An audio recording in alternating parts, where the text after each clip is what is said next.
అసలు బ్రిటిష్ వారు మన దేశానికి ఎలా వచ్చారు, ఎందుకు వచ్చారు, వచ్చి ఎలా మన దేశం పైన ఆధిపత్యం చేయగలిగారు, వాళ్ళు మన దేశాన్ని దోచేస్తుంటే మన రాజులు ఏం చేశారు, ఫైనల్గా మనకి స్వతంత్రం ఎలా వచ్చిందో ఈ వీడియోలో తెలుసుకుందాం. సో వీడియోని ఎవరు స్కిప్ చేయకుండా చూడండి.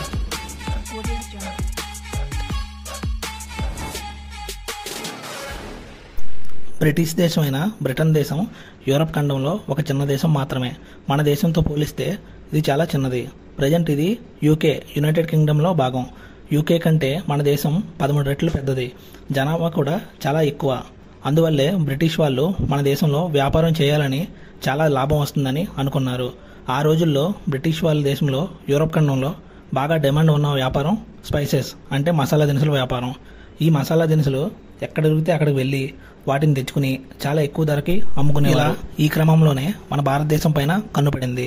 ఎందుకంటే ఒక్క మసాలా దినుసులే కాదు, వారికి కావలసిన పట్టు, పత్తి, నీలమందు, తేయాకు, నల్లమందు చాలా ఉన్నాయి. కాబట్టి వ్యాపార పరంగా భారతదేశానికి వెళ్తే సరైన ప్లేస్ అని అనుకున్నారు. సో అలా భారతదేశానికి వచ్చారు. దీనికంటే ముందు మనం తెలుసుకోవాల్సింది ఒకటి ఉంది. 1497లో పోర్చుగల్ దేశం చెందిన వాస్కో డి గామా అనే వ్యక్తి యూరప్ నుంచి ఇండియాకి సముద్ర మార్గం కనుగొన్నారు. సో బ్రిటిషర్స్ కంటే పోర్చుగీస్ దేశం వాళ్ళు మన దేశంకి ఈ మార్గంలో వచ్చి వ్యాపారం స్టార్ట్ చేసేశారు. ముంబై, గోవా, మంగళూరు ప్లేసెస్లో బ్రిటిష్ వాళ్ళ కంటే ముందే 100 ఏళ్ళ ముందే సెటిల్ అయ్యారు. వీళ్ళు మసాలా దినుసులని మన దగ్గర చాలా తక్కువ ధరకు కొని వాళ్ళ దేశంకి తరలించి యూరోప్లో ఉన్న డిమాండ్ కారణంగా చాలా చాలా ఎక్కువగా అమ్ముకుని చాలా లాభం పొందారు. ఇది గమనించిన బ్రిటిష్కి చెందిన ఒక కంపెనీ ఎలా అయినా యూరోప్ అంతా మనమే అమ్మాలి, అందుకోసం ఇండియాకి ఎలా అయినా వెళ్ళాలని వ్యాపారపరంగా పోర్చుగీస్ వారిని పడగొట్టాలని ఉద్దేశంతో బ్రిటిష్ని పాలిస్తున్న క్వీన్ ఎలిజబెత్తో ఈ విషయం చెప్పి వారి సహకారంతో మొదటగా నెదర్లాండ్ దేశానికి చెందిన ఒక కంపెనీతో కలిసి పోర్చుగీస్ వారు ఏ సముద్ర మార్గంలో వచ్చారో అదే సముద్ర మార్గంలో ఇండియాకి 24 ఆగస్టు 1608న వచ్చారు. ఈ బ్రిటిష్ వాళ్ళు మొదటగా సూరత్ ఓడరేవులో అడుగుపెట్టి భారతదేశంలో ప్రవేశించారు. పెట్టగానే అప్పటి ఆ ప్రాంతాన్ని పాలిస్తున్న మొఘల్ రాజు అయిన జహాంగీర్ని కలిసి పర్మిషన్ తీసుకుని సూరత్లోనే మొదటగా ఈస్ట్ ఇండియా అనే పేరుతో వ్యాపారాన్ని స్టార్ట్ చేశారు. 1600 సంవత్సరం ముందు వరకు మన దేశంలో పోర్చుగీస్ వారు ఒక్కరే వ్యాపారం చేయగా 1600 తరువాత ఈ బ్రిటిష్కి చెందిన ఈస్ట్ ఇండియా మరియు డచ్ కంపెనీ వారు ఇద్దరు కలిసి వ్యాపారం స్టార్ట్ చేశారు. 1600 సంవత్సరం నుంచి 1757 దాకా బ్రిటిష్ వారు సైలెంట్గా వ్యాపారం చేసుకున్నారు. దాదాపు ఈ 157 సంవత్సరాల్లో బ్రిటిష్ వాళ్ళు మన దేశ ప్రజల అలవాట్లని, మన బలాల్ని, బలహీనతల్ని, మన సామర్థ్యాలని అన్నీ తెలుసుకుని ఆక్రమించడం మొదలుపెట్టారు. మొదటగా వీరి వ్యాపార దెబ్బకు పోర్చుగీస్ వాళ్ళు ఇండియాని వదిలి వెళ్ళిపోయారు. ఇలా వ్యాపారపరంగా ఇండియాలో మరెవరూ లేకుండా వీళ్ళు మాత్రమే ఉండేలా చూసుకున్నారు. ఇంకా వ్యాపారపరంగా ఇండియాలో నెగ్గాక అధికారం కూడా సొంతం చేసుకోవాలని మొదట ప్రయత్నించారు. ఈస్ట్ ఇండియా కంపెనీ ఉన్న ప్రాంతంలో రాజులకి బహుమతులు ఇస్తూ ఆకర్షించుకున్నారు. ఆ తరువాత ఈ రాజులు పొరుగు రాజులతో యుద్ధం చేసే సమయంలో ఆర్థికంగా సహాయం చేస్తూ బాగా దగ్గరయ్యారు. ఫలితంగా బ్రిటిష్ వారికి కొన్ని పనులు చేసుకోవడానికి వారి అనుమతి ఇవ్వాల్సి వచ్చింది. ఈ విధంగా ఈ స్ట్రాటజీని ఉపయోగిస్తూ మరికొన్ని ఈస్ట్ ఇండియా కంపెనీలు మన దేశంలో రాజుల సహకారంతో పెడుతూ వచ్చారు. అలా చెన్నై, ముంబై, కోల్కతా ఇలా భారతదేశంలో ముఖ్యమైన ప్రదేశాల్లో అంటే కోస్టల్ ఏరియాస్లో అన్నిట్లో కంపెనీ పెడుతూ వచ్చారు. కోస్టల్ ఏరియానే ఎందుకు టార్గెట్ చేశారంటే కోస్టల్ ఏరియాని కంట్రోల్లో తెచ్చుకుంటే ఆటోమేటిక్గా దేశం మొత్తం కంట్రోల్లోకి వచ్చేస్తుందని గమనించారు. ఇలా మొత్తం దేశం అంతా అన్ని చోట్ల కంపెనీలు పెట్టేశాక ఇండియాకి వాళ్ళ దేశ ఆర్మీని కొంచెం కొంచెంగా ఇండియాకి తీసుకొచ్చారు. వీరి కంపెనీస్లో సెక్యూరిటీ గార్డులుగా ఉండేందుకు వారి దేశస్తుల్ని తెప్పించుకుంటున్నామని రాజుల్ని అనుమతి అడగగా బహుమతులతో అప్పటికే లొంగిపోయి ఉన్న ఈ రాజులు అనుమతించారు. ఆ తర్వాత ఇదే రాజులని వాళ్ళ ఫ్యాక్టరీస్, కంపెనీస్ రక్షించేందుకు గన్స్, హార్సెస్ కావాలి అంటూ రాజులను నమ్మించి వాళ్ళ ఆయుధాలను మెల్లమెల్లగా వాళ్ళ దేశం నుంచి ఇక్కడికి చేరవేర్చుకున్నారు. అలా మొత్తం సైన్యం తెచ్చుకున్నారు.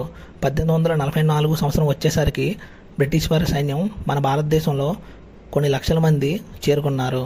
ఆయుధాలు కూడా సమకూర్చుకున్నారు. ఈ సైన్యంలో సగం మంది మన దేశ ప్రజలే ఉన్నారు. డబ్బుకి మరికొన్ని కారణాలకి లొంగిపోయి వారికి అనుకూలంగా పనిచేయడానికి సిద్ధమైపోయారు. ఇలా బ్రిటిష్ వాళ్ళు మొత్తం సైన్యం, ఆయుధాలు సమకూర్చుకున్నారు. ఇదే సమయంలో మన దేశంలో ఒకరి రాజ్యాలపై మరొక రాజ్యం రాజులు చేసుకునే యుద్ధంలో ఎంతో ప్రాణ నష్టం జరుగుతూ సైన్యం కొరత ఏర్పడింది. అలానే ఆర్థికంగా నష్టపోయి ఉన్న ఈ రాజులకి బ్రిటిష్ వాళ్ళు సహాయం చేస్తూ ఆ తర్వాత వాళ్ళ పనులను ఈ రాజులతో చేయించుకునేవారు. ఇలా కొంతకాలం గడిచిన తర్వాత ఇక చాలామంది రాజులు వీరికి అనుకూలంగా మారాక 1750 నుంచి కొందరు రాజులపై యుద్ధాలనే ప్రకటిస్తూ వచ్చారు. వీరి మొదటి యుద్ధాన్ని బెంగాల్ నుంచి స్టార్ట్ చేశారు. 1757లో అక్కడ రాజు అయిన సిరాజుద్దౌలాతో యుద్ధం జరిగింది. ఈ యుద్ధంలో డివైడ్ అండ్ రూల్ స్ట్రాటజీని వాడారు. ఈ స్ట్రాటజీలో భాగంగా ఆ రాజు దగ్గర పనిచేసే మిర్జాఫర్ అనే మనిషిని కొనేసి యుద్ధాన్ని ప్రకటించేశాక ఆ తర్వాత అతని చేత బ్రిటిష్ వాళ్ళు రావట్లేదని అబద్ధపు సమాచారం చెప్పించారు. దీంతో రాజు యొక్క సైన్యం యుద్ధంకి సిద్ధమయ్యాక ఈ సమాచారం విన్న తర్వాత సైన్యం వెనుదిరిగి వారి ఇళ్లకి వెళ్లే సమయంలో ఈ బ్రిటిష్ సైన్యం ఒక్కసారిగా దండెత్తి ఆ భారతీయ రాజు మరియు అతని సైన్యాన్ని చంపారు. ఈ యుద్ధాన్ని ది బ్యాటిల్ ఆఫ్ ప్లాసీ అంటారు. ఇలా బ్రిటిష్ వారు మొదటి యుద్ధం గెలిచారు. ఆ యుద్ధం తర్వాత 1764లో మొఘల్ రాజును ఓడించి బెంగాల్, బీహార్, ఒడిస్సాని స్వాధీనం చేసుకుని రూల్ చేయడం స్టార్ట్ చేశారు. ఇలా ఆ ప్రాంతంలో అధికారులు, ప్రజలు వారికి ట్యాక్సులు కట్టాలని రూల్ తెచ్చి లాక్కోవడం ప్రారంభించారు. ఈ విజయం తరువాత కోస్టల్ ఏరియాస్ని స్వాధీనం చేసుకోవాలని భావించారు. ఇందులో భాగంగానే మైసూర్ని ఆక్రమించేందుకు ప్రయత్నించారు. అప్పటి మైసూర్ని టిప్పు సుల్తాన్ తండ్రి హైదర్ అలీ పాలిస్తున్నారు. ఇతనికి ఉన్న సైన్య బలం కారణంగా బ్రిటిష్ వారికి మైసూర్కి ఏకంగా 4 సార్లు యుద్ధాలు జరిగాయి. మొదటి యుద్ధం 1767 నుంచి 1768 మధ్య జరగగా ఈ యుద్ధంలో బ్రిటిష్ వారు చిత్తుగా ఓడిపోయారు. ఆ తరువాత రెండో యుద్ధం 1780 నుంచి 1784 మధ్య జరగగా ఈ యుద్ధంలో బ్రిటిష్ వాళ్ళు తెలివిగా మరాఠీ రాజులు మరియు హైదరాబాద్ నిజాం సహాయంతో రావడంతో ఈ యుద్ధంలో మైసూర్ రాజు చనిపోయాడు. ఇక తన తండ్రి కోల్పోయిన బాధతో టిప్పు సుల్తాన్ మూడోసారి యుద్ధానికి దిగగా ఈసారి కూడా బ్రిటిష్ వాళ్ళు మరాఠీ రాజులు మరియు హైదరాబాద్ నిజాం సహాయంతో టిప్పు సుల్తాన్ని ఓడించి మైసూర్లో సగభాగాన్ని లాగేసుకున్నారు. ఆ తరువాత 1799లో 4వసారి మైసూరు వారికి బ్రిటిష్కి యుద్ధం జరగగా టిప్పు సుల్తాన్ని చంపేసి మొత్తం మైసూర్ని స్వాధీనం చేసుకున్నారు. ఇలా ఒక్కొక్క సామ్రాజ్యాల్ని వరుసగా సొంతం చేసుకుంటూ వచ్చారు. చివరికి బ్రిటిష్ వాళ్ళకి సహాయపడిన రాజుల్లో 2 మిగిలారు. వారే సిక్కు ఎంపైర్ రంజిత్ సింగ్, హైదరాబాద్ నిజాం నవాబ్.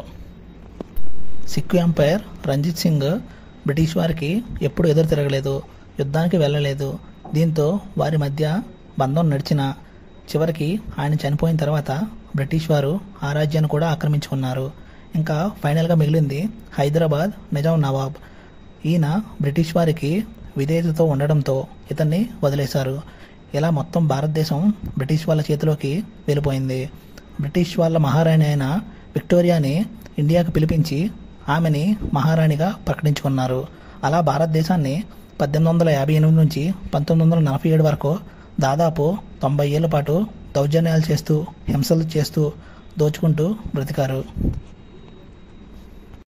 ఈ నరకం నుంచి విముక్తి కోసం మన దేశం ఎంతోమంది స్వతంత్ర యోధులు, వేల సంఖ్యలో ప్రజలు ప్రాణాలు విడిచి చివరగా ఆ తెల్లవారిని మన దేశం నుంచి తరిమి కొట్టి 1947 ఆగస్టు 14-15 మధ్య అర్ధరాత్రి స్వతంత్రం తీసుకొచ్చారు.